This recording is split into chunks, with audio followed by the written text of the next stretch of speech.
Alright everybody, welcome back to World of Tanks. Today I'm doing an armor showcase of the Object 140 Tier 10 Russian medium tank. It is, in my opinion, perhaps the best Tier 10 medium tank in the game. It's got armor, it's got accuracy, it's got DPM, it's got mobility. It's even got gun depression, which is unusual for Russian tanks, especially Russian tanks in general. So starting out, looking at the team lineup, I have a bunch of tank destroyers behind me, and I'm the only medium tank that came to this flank. The rest of my team went to the west. So as a result, I am going to act as the eyes for my team. Accordingly, if I'm dead, I can't see anything for my tank destroyers behind me. So I am going to go no further forward than this. World of Tanks is all about knowing when to be aggressive, when to be passive, when to be defensive, when to retreat, all that good stuff. So at the outset of the game, I'm just going to sit here, I'm going to spot targets, and I'm also going to shoot. This thing has a spectacular gun. I want to say it's got like 3,000 plus damage per minute. It's got like 6 or 7 degrees of gun depression, which is more than adequate once you're used to playing Soviet vehicles. The T-62A, the Legacy Tier 10 Russian medium, only got 5 degrees of gun depression. It didn't have a turret this nice.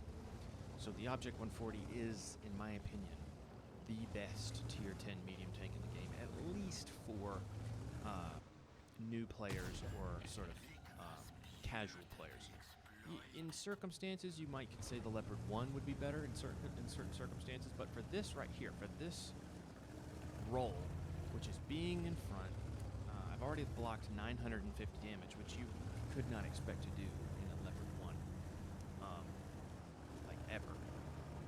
This is the tank that you want. I've got coated optics, a gun rammer, I have a gun rammer, vents, and vertical stabilizers, which gives me the view range, gives me the accuracy, gives me the...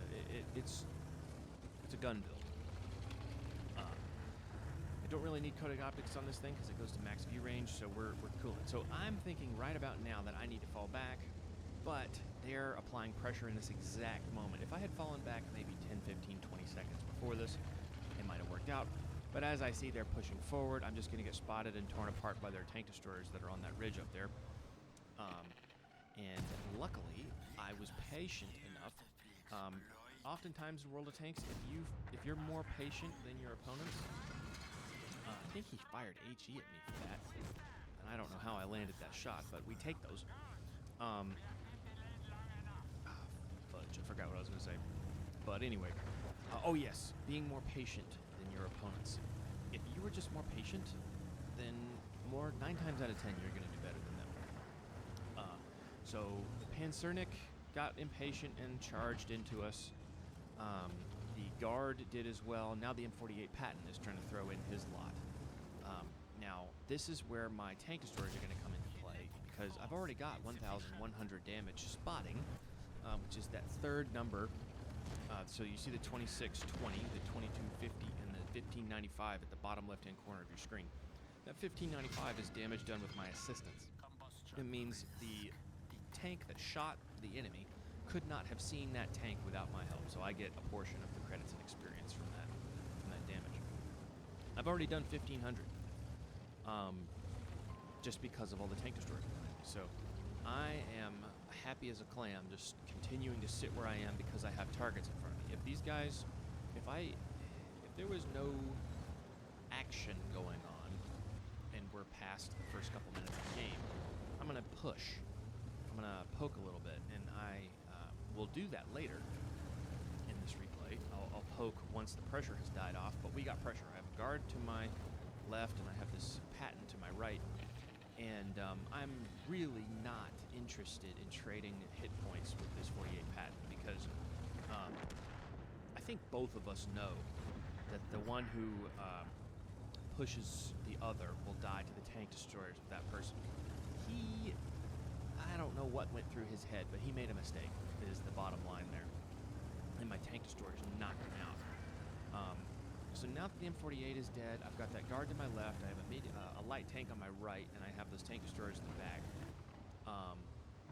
Luckily, this Guard is going to screw up, and I'm going to get the kill on him. I mean, honestly, a lot of this game is just keeping your cool and letting the other team screw up. Especially in a tank like this, which is so very good at punishing the enemy, because you can take snapshots, come around a corner, put your cursor on the guy, pull the trigger, and you're probably going to hit him. The gun is that good. So now that I've gotten rid of pretty much all the enemy tanks that were pushing me, except for that light tank, I'm starting to get a little antsy here, because I'm like, okay, you don't want to be too aggressive too early. But now that we've sort of weathered the storm, you also don't want to be so passive that you miss out on mopping up the rest of the enemy team. And this game is not over yet. We're about even on tanks. We're up on HP. So now I'm going to do my push. So I know that my tank destroyers are moving up behind me because I'm keeping my eyes on my big old mini-map right there. Map awareness of your friendly's location is just as important, if not more important, than map awareness of the location of your enemies. So I'm going to pause on this hill. I'm not going to dive straight in because we still have a lot to do. And this gun, again, I can't say enough good things about it. I end up getting spotted there, so I'm going to back off a little bit. But I'm also not going to... see, you can't really do this in the Leopard, because the Leopard doesn't have the turret armor to poke. I've blocked 2,250 damage this game, and most of that was off my turret.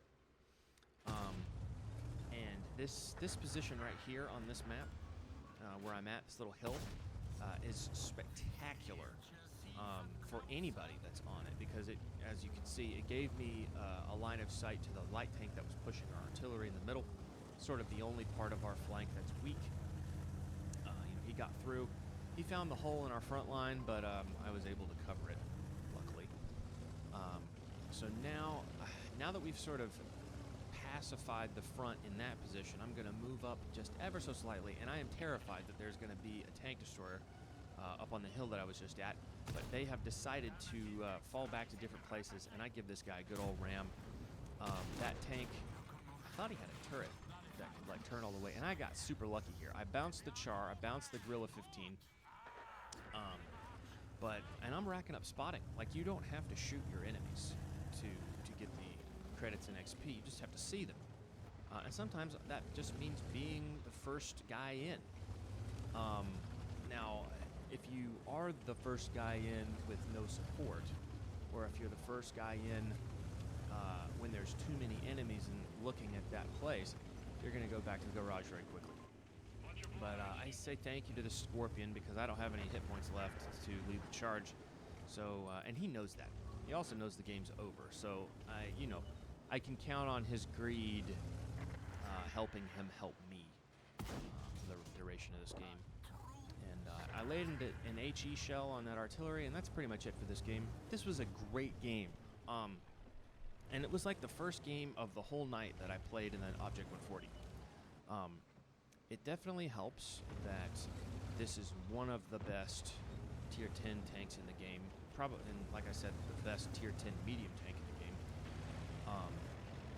So I can't say this was all me. The tank definitely played its part. But yeah, I think I have gotten good at this game. After 15 years of playing this game, I think I finally cracked the code, and I just wanted to share my thoughts and my experience. So thank you for watching. Please like, share, favorite, comment, subscribe, hit that bell button, and I'll see you in the next one. Thanks.